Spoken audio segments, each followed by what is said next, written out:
Hello students, let's start our revision for chapter number 4 from geography. So here you can see the composition of atmosphere. Nitrogen, this is available in as in plentiful, that is most plentiful gas in the air. Plants need nitrogen to survive as they cannot take it directly.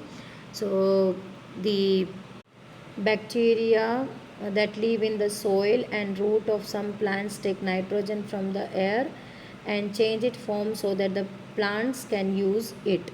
So it is used to grow plant food and also used in explosives. Next thing what the air is consisting of is oxygen, that is of 21 percentage. Human and animal need oxygen to breathe. Plants produce oxygen, thus maintain the balance. So we are helping out each other by exchanging the gases, like human and animals need oxygen and the plants also absorb the carbon dioxide. So balance is maintained by the human, animal and plants. Carbon dioxide is available in air at 0.03 percentage. Green plant use carbon dioxide to make their food. Excess of carbon dioxide affect the weather and climate on the earth. High level of pollution leads to the global warming. So our health also get affected, and the environment become the polluted one, and because of that the global warming also occurs. Next what we are having, that is argon, 0.93 percentages, and the other gases that are available in 0.4 percentages. So argon, this is the small amount of argon in the air. It is mainly used for filling up the light bulbs. Other gases what we are having is water vapor, carbon dioxide, and ozone is 0.7 percentages that is available in the air. So mainly in abundant, that is nitrogen and oxygen available, and it is necessary. Next we are having the structure of atmosphere. So atmosphere is having the 5 layers from above the surface of the earth. As you can see, the first layer of the earth is above the earth, sorry, and the first layer of the atmosphere is troposphere. This is closest to the earth, and air we breathe exists over here, and the weather phenomena also take place over here. Its average height is 13 kilometer. Weather phenomena like rain, fog and hailstorm that occur over here. The second layer we are having stratosphere. You can see the tropopause over here. It means troposphere, the layer ends over here and stratosphere starts. So second layer of the atmosphere, it extends to a height of 50 kilometer. It is free from any weather conditions. It means cloud free. So it is ideal for the flying aeroplane. Then also contains ozone gas, which protect us from the sun rays, the harmful ultraviolet sun rays. Then we are having stratopause. So here the stratosphere ends and mesosphere start, the third layer of the atmosphere. It extends up to the height of 80 kilometer. All meteorite burn up when entering to this layer. So here the temperature reaches up to the minus 100 degree Celsius at the height of 8 kilometer. Now we are having mesopause. It means mesosphere layer ends over here. Then we are having the thermosphere, the fourth layer of the atmosphere. Temperature rises very rapidly with the height over here. It contains the ionosphere, which help in the radio transmission. Here the temperature rises to 1500 degrees Celsius. So as I said, that is there is this layer contains ionosphere, and it helps out in radio transmission. It extends between 80 to 400 kilometer. Next we are having the last layer of the atmosphere, that is exosphere. This is here the air is very thin, Gases like helium and hydrogen float into the space from here.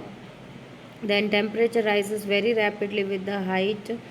It contains the iron, sorry, uh, this is the points of thermosphere. So exosphere are having two only points, thin air and helium and hydrogen float into the space from here.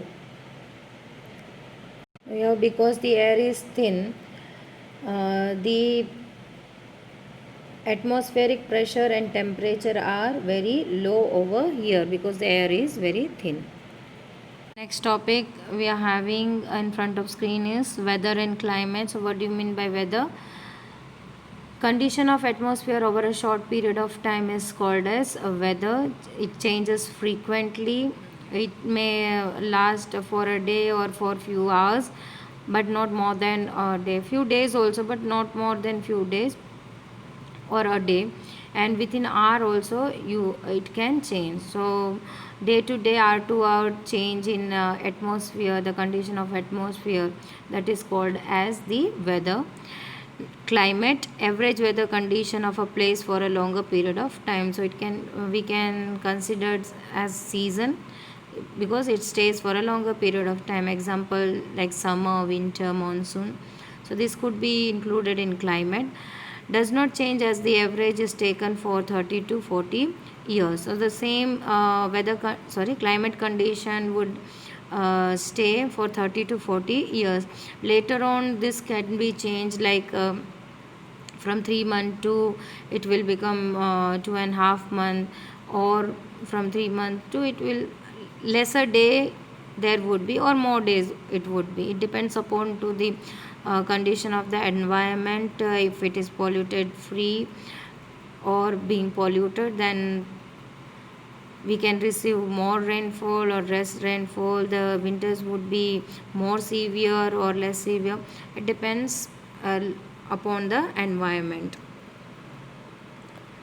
Now main elements of the weather and the climate is temperature, pressure, winds, humidity and rainfall. So temperature, as you can see here, the degree of hotness and coldness of the air, that is the definition of the temperature.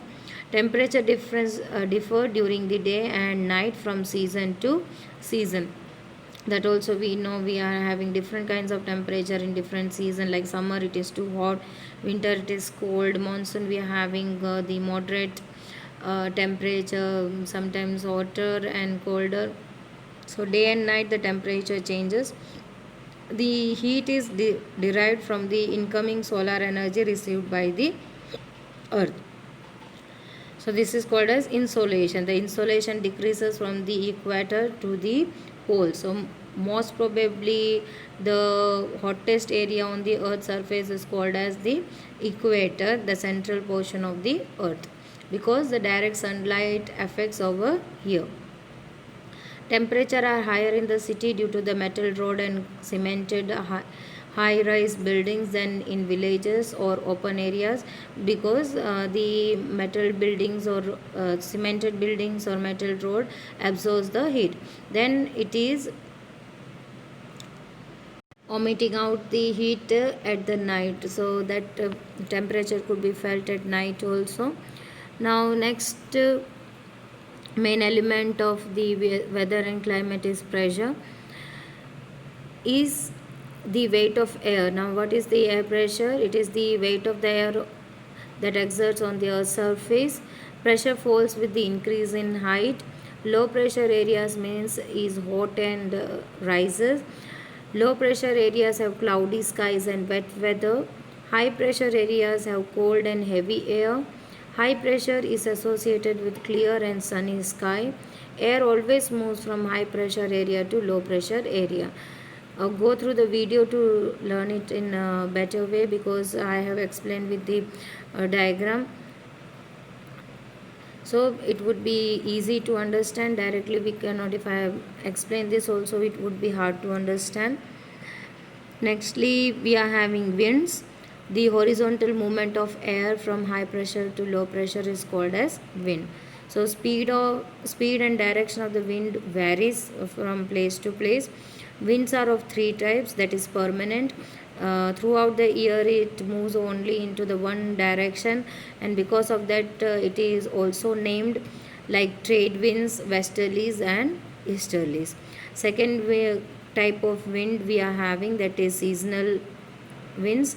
The monsoon when we get during a particular month, so that is a seasonal wind. During the particular month we receive the rainfall, so this is because of the seasonal wind.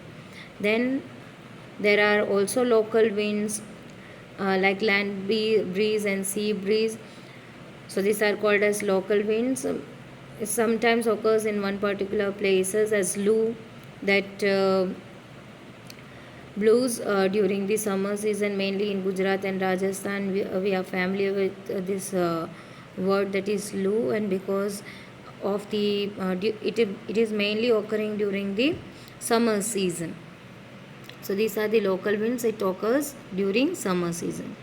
Humidity and rainfall. Humidity is the amount of moisture present in the air, that is called as humidity. Then when water vapor rises, then the air cools, condensed clouds are formed, and then rainfall occurs. So the water cycle that we have learned, the evaporation, then condensation and precipitation. So this is the water cycle. There are three types of rain: relief or orographic rainfall, convectional rainfall, cyclonic rainfall. Rain is an important for plants and animals, and as well as for man, because without water nobody can survive. So from where do we get water? From rain, naturally. So we survive because of the rain, mainly all the living organism. So most probably we have completed all this stuff. The three rainfall type also you go through the video again to understand in better way how it is occurring, the three kind of rainfall. So here we start our next chapter, that is chapter number 5 from geography, that is water.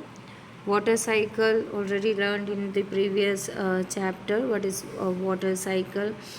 The process that took place starting from the evaporation, then condensation, and then precipitation. So a process by which water changes its form and moves between ocean, atmosphere and land, that is called as water cycle. Then it involves evaporation, condensation, precipitation, that we have learned. So precipitation occurs in three ways, that is rain, sleet and snow. From this chapter we have understood what is the importance of water, and that is needed by each and every living organism for the survival. For many of the things, like it is quenching our thirst, we are using for the domestic purposes, for cleaning, bathing, everything we need the water. So it is very important thing for the survival of the living organism. Now distribution of water in the percentage, you can see here the percentages over here: oceans, ice caps, groundwater, fresh water, inland seas and salt lakes, atmosphere and rivers. So our earth is covered by the water. 97% of water is available, but it is not fit for the human consumption.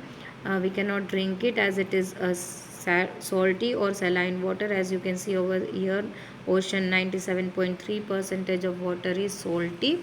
We cannot consume it, and even though we are not having the technology that could be purify this water to drink, uh, here one kind of technology is being invented, but it is too costly to do that. So generally only 2% or 2.7% of water we are having, that is considered as fresh water. Again it is being distributed. You can see over here ice caps, groundwater, fresh water, inland sea and salt lakes, atmosphere and rivers. So mainly we are getting the fresh water that we are drinking from rivers, groundwater, freshwater lakes, inland waters. This could be drunk. And ice caps, the water, 2 percentage of ice cap water is present in ice caps. Even we are not having technology to use this 2 percentage of water, so we are having 0.7 percentage to use. So out of that we are using, the whole world is using the this much of water, this percentage of water. Even many of the places facing the scarcity of water. Many places they have to move far away places, like in the village area they are uh, walking kilometers to fetch a water. In the places like Rajasthan, there could find the scarcity of water. So solutions are also we finding out, like reservoirs are made, dams are made, and even we are using the rainwater harvesting, like collecting the rainwater from the house roofs. This could be a solution. So that we have learned in our chapter how we can preserve the water, whatever available, what present on the earth surface, so that we have to preserve or conserve well. So there are various methods to conserve water. Next we are having ocean circulations. So ocean circulations are divided into three: waves, tides and currents. So what are waves? The rising and falling of the water on the in this ocean is called as waves, or in the other word you can say the upward and downward movement of the water particle is known as wave. So the highest part of the wave is known as crest and the lowest is known as throat. So why the waves are formed? Waves are formed when winds rub across the ocean surface. Now speed of the waves varies according to the speed of wind. If the wind is too much stronger, then the huge wave can occur. If the wind speed is lesser, then the wave speed would be lesser. Tidal waves caused due to earthquake, and also due to the volcanic eruption underwater, and as well as because of the landslides that affects the height of the waves. So huge tidal wave is called as tsunami. Tsunami is an Japanese word that means harbor waves. So in short, that destroy the harbor. The tsunami can be 10 to 30 meter high waves, which looks calm in the deeper sea but can cause greater damage at the seashore. The tsunami can be caused due to the devastating earthquakes in the ocean floor. On 26 December 2004, earthquake caused a great tsunami in the Indian Ocean. That case study we have covered in our chapter, so I am not explaining it again. Next we are having tides. So what are tides? Rise and fall of the ocean water twice a day is called as tides. Caused by, now why, how it is caused? That is caused by the gravitational pull of the sun and the moon on the earth surface. There are two types of tides, that is neap tide and as well as spring tide, and also known as high tide and low tide. So neap tide is known as low tide and spring tide is known as high tide.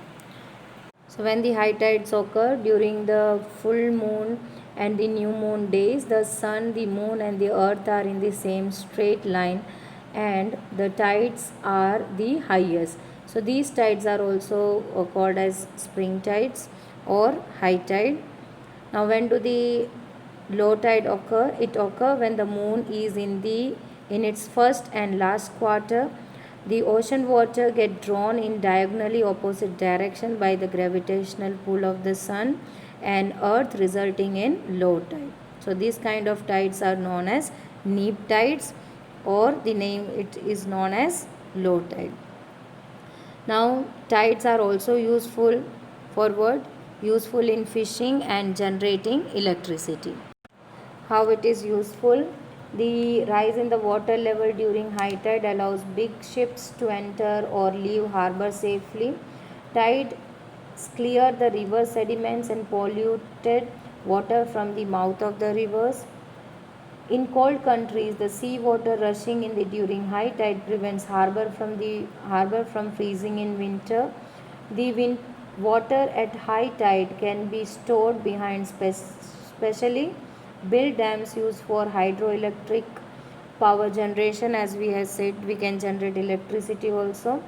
High tide help in the navigation and as well as fishing, but because during the high tide fish comes to nearer the shore and it is easy to just catch the fish by the fishermen. Third, we are having currents. So what are currents? Stream of the water flowing in definite direction is called as currents. The current in the ocean move in two ways, that is vertical movement. The vertical movements of the ocean current is caused due to change in the temperature and as well as density. And second, horizontal movement. So the main cause of the horizontal movement of the ocean current is the Coriolis effect, which is caused due to the rotation of the earth. Salinity of the water and shape of the coastline also affect the movement of the ocean currents. So there are two kinds of currents. The currents could maybe a cold one or a warm one. So cold currents flow from the poles to the equator, that is from colder regions to the temperate region, that is equator. Then warm currents flows from the equator to the pole area. Meeting of the both current provides best fishing ground, as it is suitable climate and suitable environment for the fish. Foggy weather not good for navigations. So where these two currents meet, that is warm and cold current, so it creates a foggy weather and it is not good for the navigation. So almost we have covered the 5th chapter also. Sending the PDF along with the video. Please just write down the answers which you are not knowing. Almost you should know the answer, each and every answer. Just compare the answer with my worksheet. Don't copy the whole thing. You have to complete it by your own language. Thank you.